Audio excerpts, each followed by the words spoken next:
Hello everyone, আসসালামু আলাইকুম। কেমন আছেন সবাই? আলহামদুলিল্লাহ, আমি অনেক ভালো আছি। তো আজকে আমি রান্না করব ঢেঁড়স, চিংড়ি মাছ দিয়ে চচ্চড়ি করব ঢেঁড়স। আমার সাথে থাকেন আপনারা, আমি কিভাবে রান্না করি একটু দেখেন। প্রথমে পেঁয়াজ কুচি দিয়ে দিব,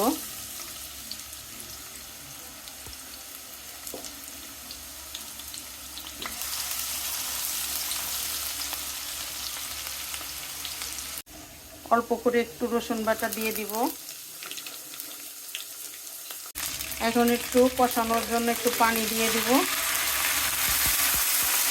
খালি করে রাখা কাঁচামরিচ দিয়ে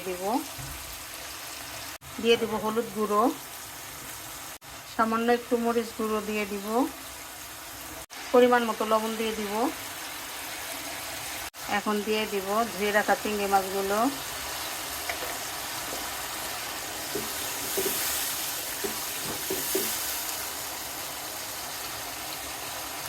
চিংড়ি মাছ দিয়ে ঢেঁড়স চচ্চড়ি করলে 1 প্লেট ভাত খেতে পারবো আমি। আমার কাছে খুবই মজা লাগে, তাই আজকে ঢেঁড়স চচ্চড়ি করলাম।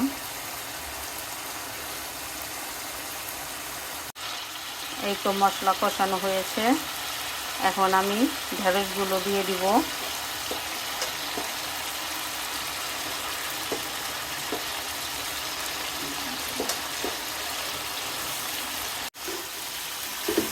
একটু নেড়ে মশলা মিশিয়ে নিব ঢেঁড়সের সাথে।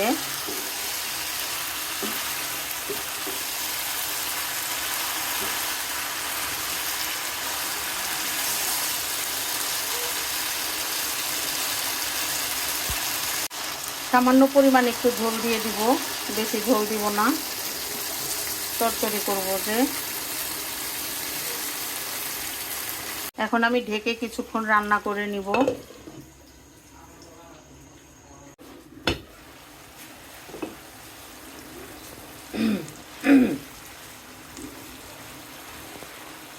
বন্ধুরা, একটা গানে আছে, জীবন মানেই তো যন্ত্রণা, বেঁচে থাকতে শেষ হবে না।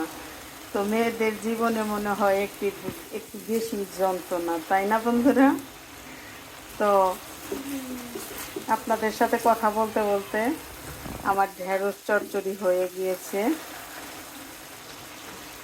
দেখেন কি সুন্দর কালার আসছে, একদম সবুজ সবুজ কালার, একদম সবুজ কালার আসছে।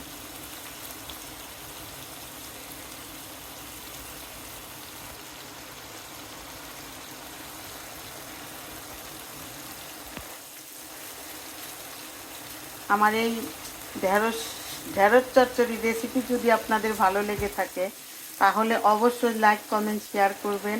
আমার পেজকে ফলো করবেন, আমার ইউটিউব চ্যানেলকে সাবস্ক্রাইব করবেন। সবাই সুস্থ থাকবেন, ভালো থাকবেন। আল্লাহ হাফেজ, আসসালামু আলাইকুম। এখন আমি ঢেকে চুলাটাকে নিভিয়ে ফেলবো। 1 মিনিট এইভাবেই ঢেকে রাখবো, মশলাটা যেন ঢেঁড়সের ভিতরে ঢুকে যায়।